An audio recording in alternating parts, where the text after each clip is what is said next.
Salam sejahtera Malaysia, selamat datang ke channel Fels Lifestyle. Tuan-tuan dan puan, sebelum kita teruskan, saya mengucapkan ribuan terima kasih kepada anda yang setia bersama di dalam channel ini.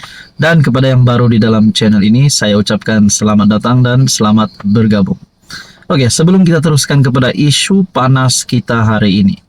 Di sini saya ada share sedikit produk. Nah, bolehlah tengok mana satu produk yang ngam di hati, yang ngam di mata. Nah, cara nak order sangat simple. Tekan produk tersebut, klik produk tersebut, order macam biasa, macam dekat Shopee. Saudara-saudara yang saya hormati, bocor lagi rancangan jahat PN melalui satu tulisan yang saya lihat daripada Harapan Daily bertarikh 17 Mac. Tidak lain dan tidak bukan berkaitan dengan pilihan raya yang terdekat, yaitu PRK Dun Air Kuning. Senjata sama akan PN guna perbodohkan rakyat. Perikatan Nasional dijangka akan menggunakan taktik dan senjata yang sama untuk perbodohkan rakyat, bahawa kerajaan negeri Perak bakal berubah sekiranya mereka menang dalam PRK Air Kuning.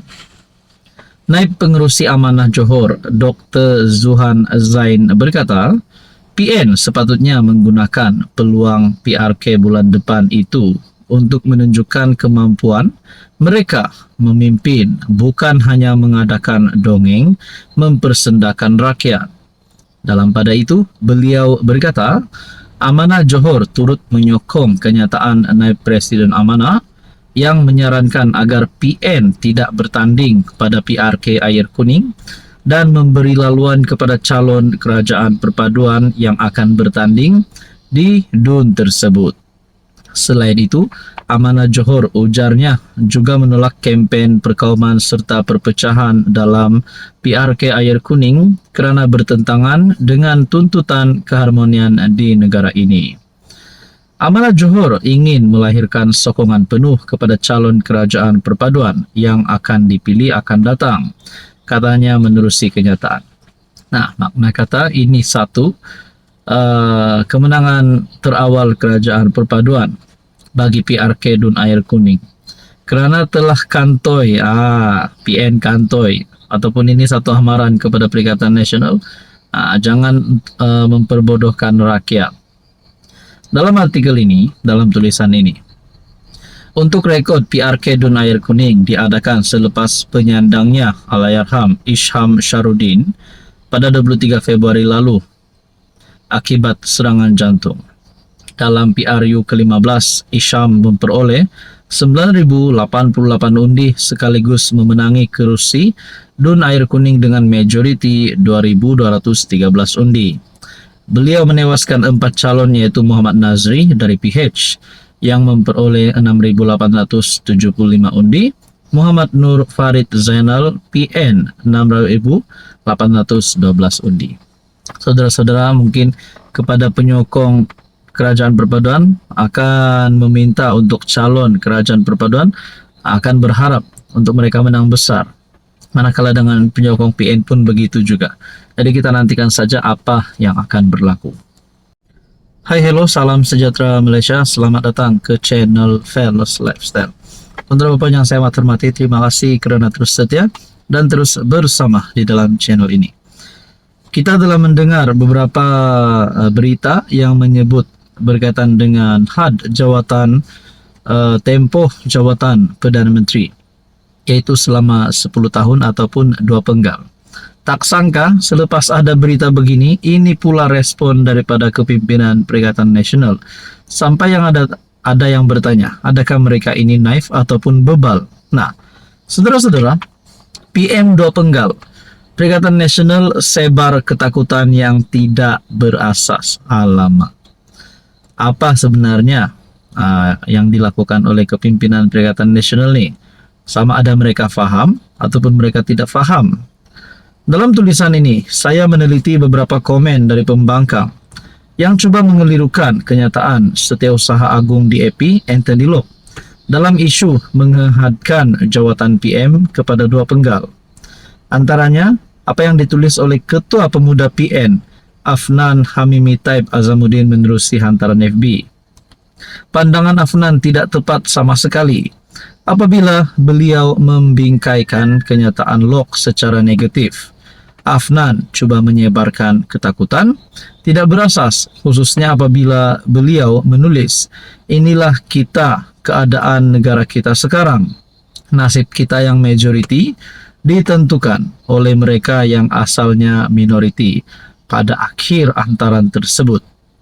Kenyataan Setiausaha Agung DAP terlalu jauh dari apa yang dinyatakan oleh Afnan. Sama ada Afnan sengaja hendak mencipta propaganda negatif murahan atau beliau benar-benar naif dan bebal.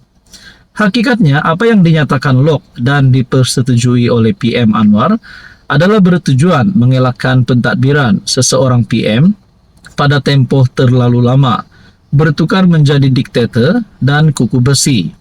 Ia juga bagi mengelak pembolotan akibat pemusatan kuasa yang terlalu panjang. Pendekatan ini boleh menutup kemungkinan berlakunya mafsadah, kerosakan, salah guna kuasa serta kezaliman akibat terlalu lama ditampuk kuasa. Jadi saudara-saudara berkaitan dengan ini, apa komen Anda? Hai, hello, salam sejahtera Malaysia. Selamat datang ke channel Fels Lifestyle. Terima kasih kerana terus setia dan terus bersama di dalam channel ini. Oke, baik saudara-saudara, sebelum kita teruskan, di sini saya ada selikan, saya ada share beberapa jenis produk yang sesuai dengan Anda. Anda boleh lihat mana yang sesuai. Ngam di hati, ngam di mata. Sangat mudah nak order. Tekan saja produk tersebut, klik order macam biasa, macam dekat Shopee. Ini akan membantu saya untuk kembangkan lagi channel ini. Nah, saudara-saudara, ini satu kejutan buruk untuk semua yang cuba untuk menjatuhkan Anwar. Ramai yang kita dengar memaki Anwar, nak tumbangkan Anwar, nak menjatuhkan kerajaan. Tapi saudara-saudara, sebenarnya ini yang berlaku. Manusia bernama Anwar Ibrahim ini tak takut siapa. Dia buat apa dia rasa betul.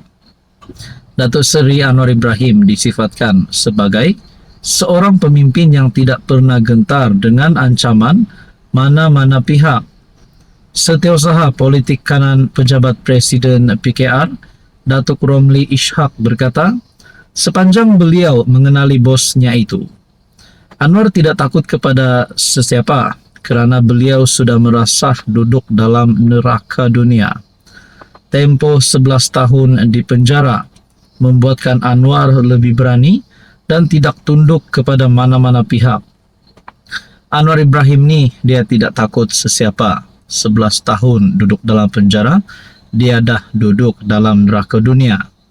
Orang yang dah duduk 11 tahun dalam penjara, bila dia keluar, tuan-tuan nak pi cabar dia tak peduli, dia tak takut siapa. Manusia macam ni, dia tak takut siapa dah. Dia dah melalui neraka dunia yang paling teruk. Sebab itu dia kata, hangpa nak fitnah, fitnahlah. Nak kata apa, katalah. Aku dah lalu lagi teruk daripada itu, katanya dalam satu klip video ceramah dimuat naik di TikTok.